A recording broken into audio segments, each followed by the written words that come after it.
नमस्कार, UP live देख रहे हैं आप और मैं हूं आपके साथ शिवम चतुर्वेदी। बुलेटिन की शुरुआत करते हैं। लखनऊ में अंतर्राष्ट्रीय जनजातीय भागीदारी उत्सव का शुभारंभ हुआ। भगवान बिरसा मुंडा की 150वीं जयंती पर यह कार्यक्रम आयोजित किया गया। सीएम योगी ने इस उत्सव का उद्घाटन किया। इंदिरा गांधी प्रतिष्ठान में प्रदर्शनी का सीएम योगी ने निरीक्षण किया। रिपोर्ट देखिए।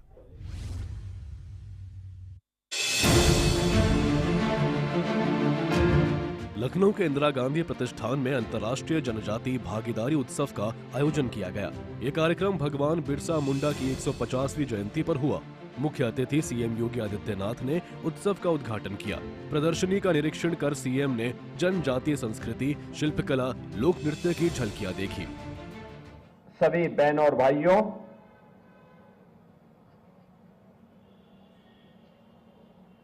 आदरणीय प्रधानमंत्री जी की प्रेरणा से 1 नवंबर से 15 नवंबर तक पूरे देश के अंदर जनजातीय गौरव पखवाड़ा आयोजित किए जा रहे हैं। जनजातीय समुदाय को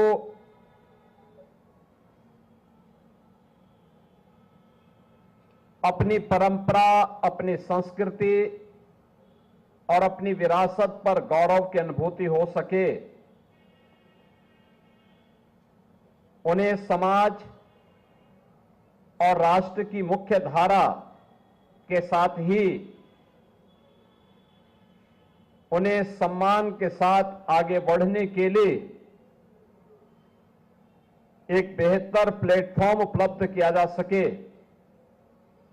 इस देश से जनजातीय गौरव पखवाड़ा के क्रम में आज जनजातीय भागीदारी उत्सव का आयोजन प्रदेश की राजधानी लखनऊ में किया जा रहा है।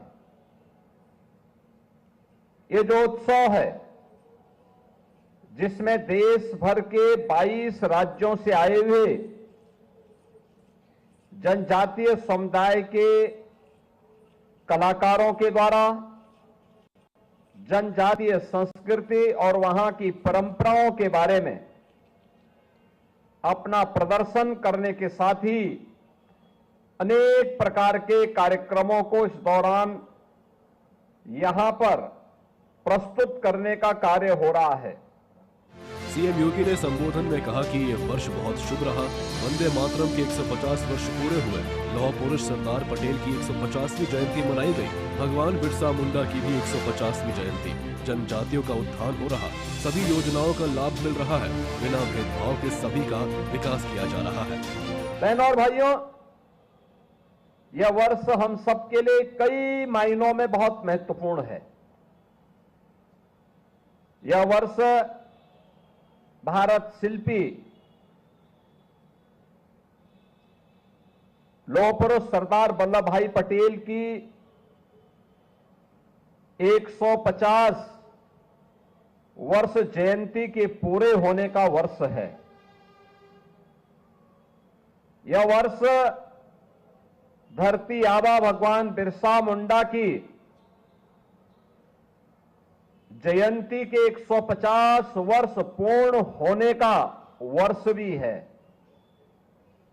याद करिए, 31 अक्टूबर 1875 को लौह पुरुष सरदार वल्लभ भाई पटेल का जन्म होता है और 15 नवंबर 1875 को धरती आबा भगवान बिरसा मुंडा का जन्म होता है। यह वर्ष भारत का राष्ट्रगीत वंदे मातरम के भी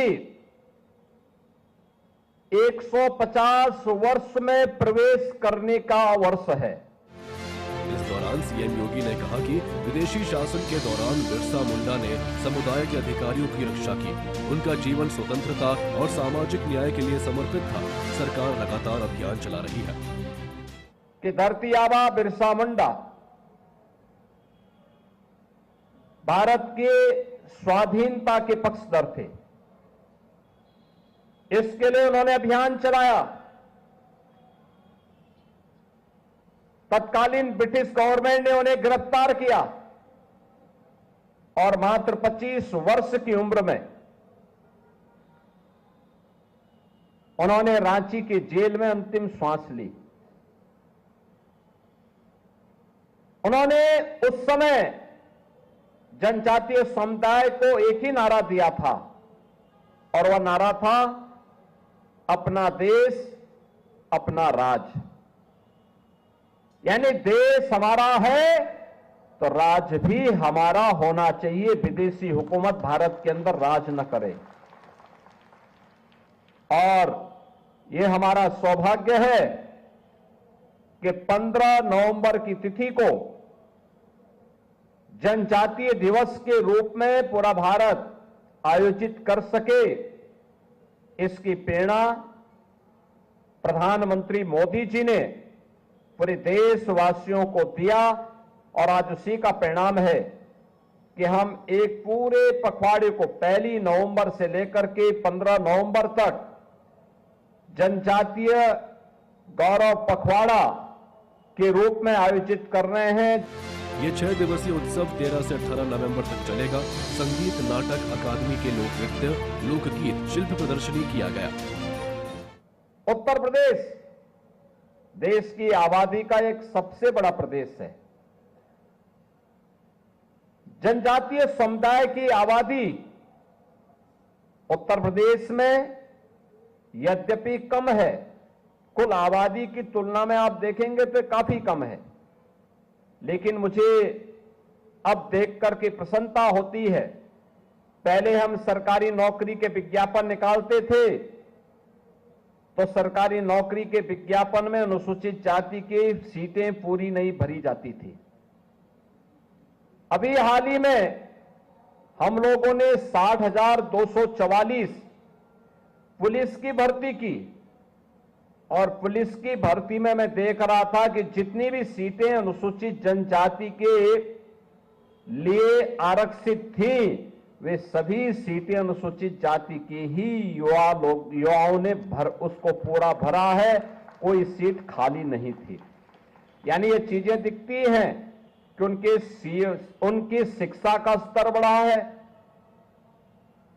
उनकी भागीदारी बढ़ी है, शासन की योजनाओं में उनको जो पहले वहां तक लाभ नहीं पहुंच पाता था, आज उनकी भागीदारी बढ़ाने का प्रयास हुआ है। लखनऊ का जनजातीय उत्सव बिरसा मुंडा की विरासत को जीवंत कर रहा है। सीएम योगी का संदेश जनजातीय उत्थान से यूपी समृद्धि की ओर अग्रसर है। ब्यूरो रिपोर्ट, सूर्य समाचार।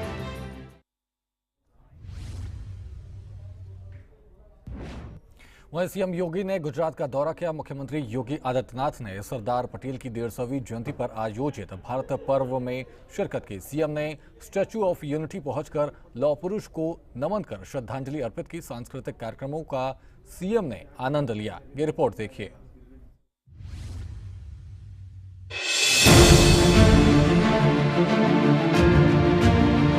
गुजरात के एकता नगर में सरदार पटेल की 150वीं जयंती पर कार्यक्रम का आयोजन हुआ। 1 से 15 नवंबर तक चल रहे भारत पर्व 2025 में यूपी के मुख्यमंत्री योगी आदित्यनाथ ने शिरकत की।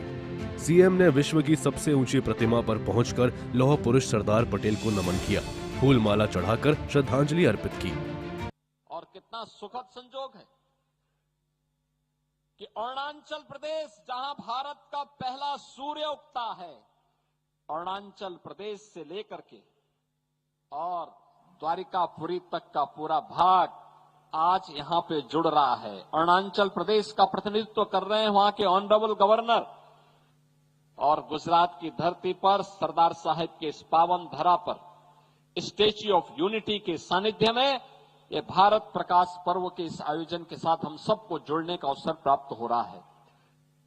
ये सचमुच पिछले 7 वर्ष में जो विकास यहां का हुआ है, यह स्टैच्यू ऑफ यूनिटी और सरदार सरोवर के तट पर हुए विकास और टूरिज्म के एक बेहतरीन केंद्र को ही हम नहीं देख रहे हैं, ये भारत के विकास की एक प्रतिकृति भी है।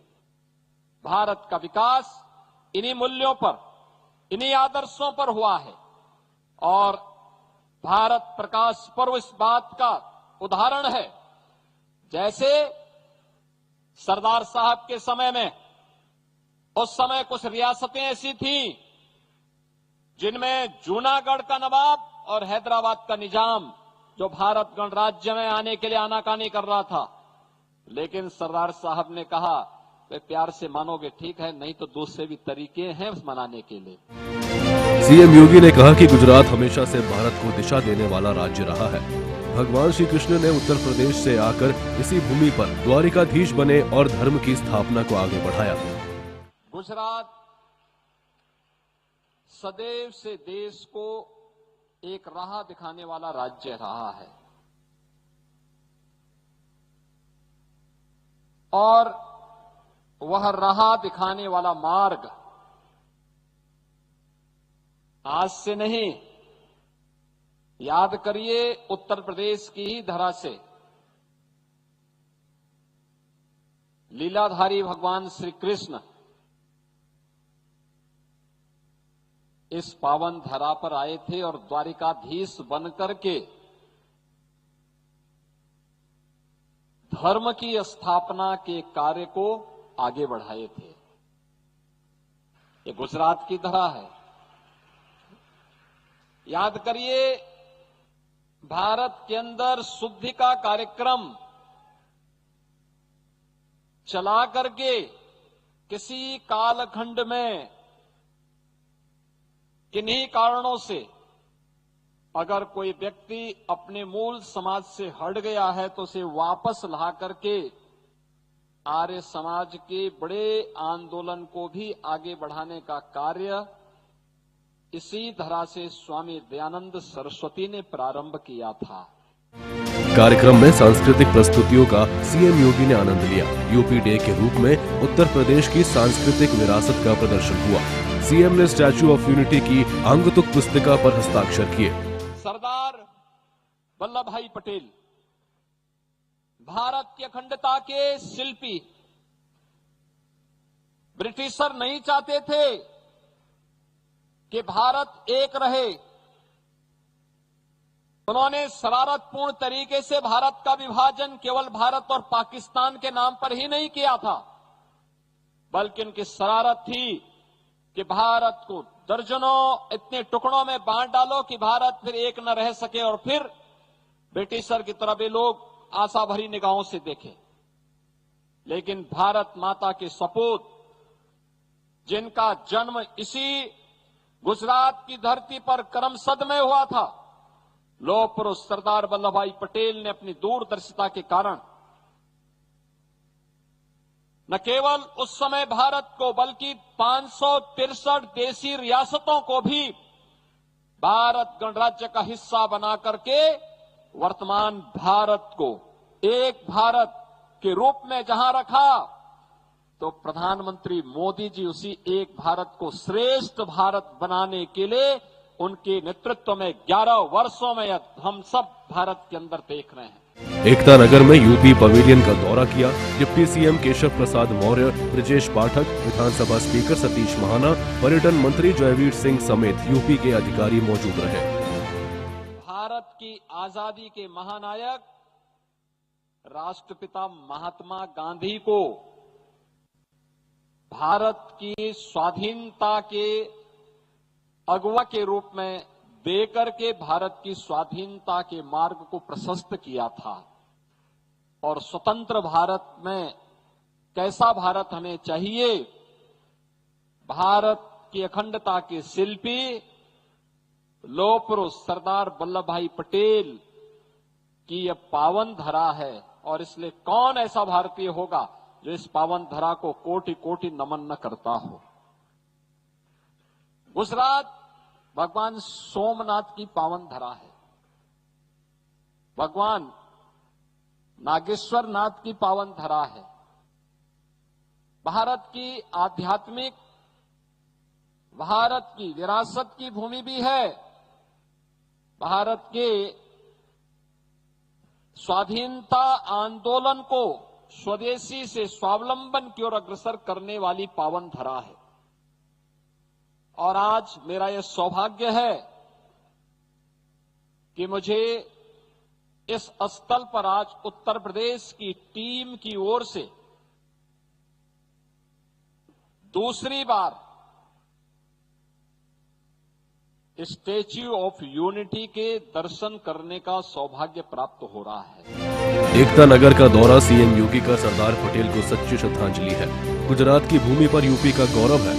भारत पर्व से एकता का संदेश मिला। ब्यूरो रिपोर्ट, सूर्य समाचार।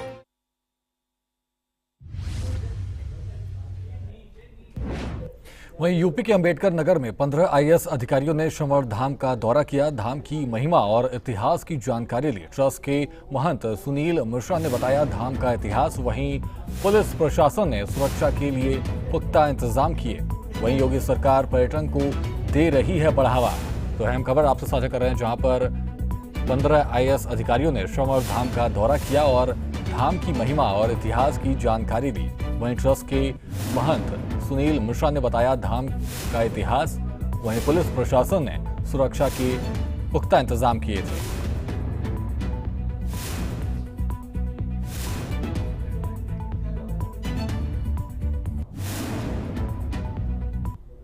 अयोध्या में श्री राम जन्मभूमि मंदिर के ध्वजारोहण समारोह की तैयारियां जोरों पर हैं। 25 नवंबर को पीएम नरेंद्र मोदी शिखर पर केसरिया ध्वज फहराएंगे। 2500 अतिथियों के लिए भाग विशेश्वर में टेंट सिटी तैयार है। मंदिर परिसर में 200 फीट एलईडी स्क्रीन पर लाइव प्रसारण होगा। रामनगरी के चौक चौराहों पर सांस्कृतिक कार्यक्रम आयोजित किया जाएगा। ये रिपोर्ट देखिए।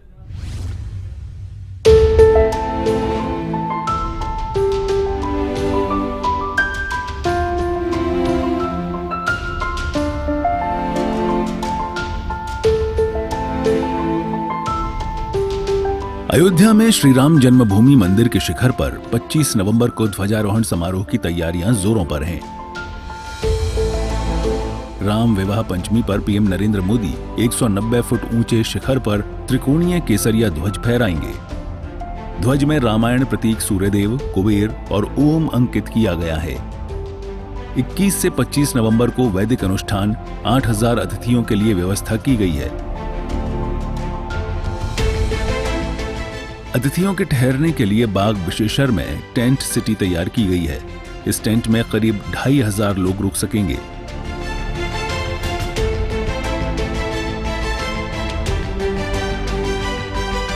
मंदिर परिसर में 200 फुट विशाल एलईडी स्क्रीन लगाई जा रही है, जिससे लोग पूरे समारोह को लाइव देख सकेंगे। 25 नवंबर को राम मंदिर का जो ध्वजारोहण कार्यक्रम है, उस कार्यक्रम को ध्यान में रखकर आने वाले जो यहाँ पर अतिथि हैं, उनके आवास की तैयारी यहाँ चल रही है। हमने यहाँ पर और 4 नगर बनाए हैं। 4 नगरों में और अपने जो चारों भाई हैं, श्री राम जी, भरत जी, शत्रुघ्न जी और अपने लक्ष्मण जी, ऐसे चारों नगर हमने चारों भाइयों के नाम पर रखे हैं। और माता सीता जी के नाम पर जो माताएं बहनें आएंगी, उनके लिए हमने नगर अलग से बनाया है। उसका नाम हमने वैदेही नगर ऐसा रखा। अधिकारी लगातार निरीक्षण कर रहे हैं। सीएम योगी आदित्यनाथ खुद कार्यक्रम की निगरानी कर रहे हैं। प्रशासन किसी चूक से बचने के लिए पूरी तरह सतर्क है। वैसे ही अपने यहाँ इन चारों नगरों में जो श्रद्धालु आएंगे, उनको भोजन और स्नान इत्यादि की व्यवस्था समय से सबको रहे, उसके लिए 2 भोजन बनाए हैं। एक भोजनालय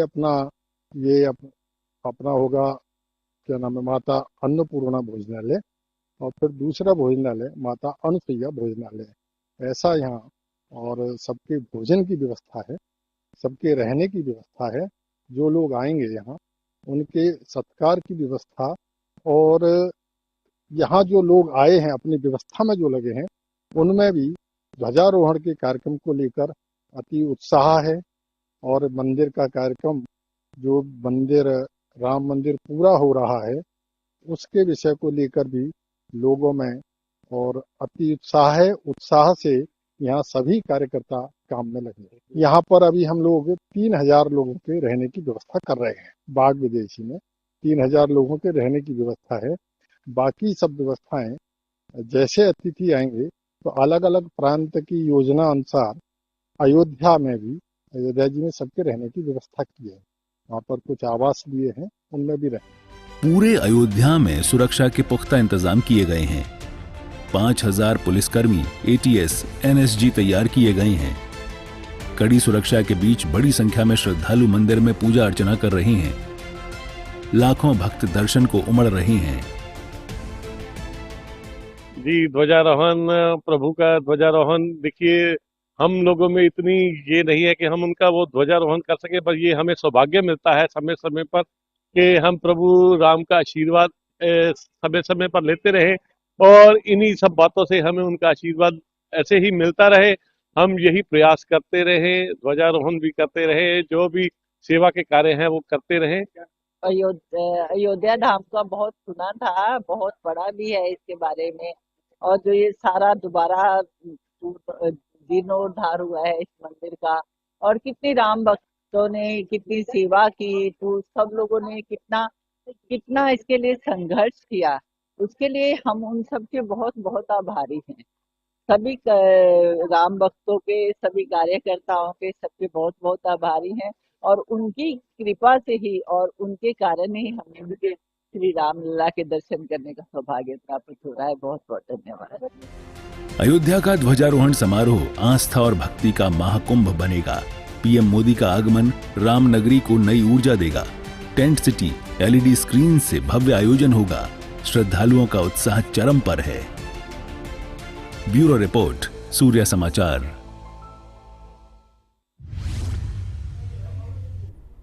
फिलहाल यूपी लाइव में इतना ही। आप बने रहिए सूर्य समाचार के साथ। नमस्कार।